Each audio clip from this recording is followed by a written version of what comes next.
नाज़रीन, कोरंगी जे रहवासियुनि एहतिजाज कंदे इल्ज़ाम मढ़ियो आहे त बासर लैंड माफिया जा माण्हू खेनि हिरासत ऐं तशद्दुद करे रहिया आहिनि। मुतासिरनि धरती टीवी जे रिपोर्टर निज़ामुद्दीन भुट्टो सां ॻाल्हि ॿोल कई आहे, अचो तव्हांखे ॾेखारियूं।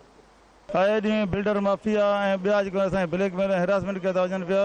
ॻोठारनि जा प्लाट आहिनि, जेके माण्हू वेठल आहे त मुतासिर उन्हनि जे मथां ज़ोरी कब्ज़ा करे ऐं असांखे हेरासमेंट कयो थो वञे पियो। असां अपील कयूं था SSP साहब के ऐं SHO अवामी कॉलोनी के।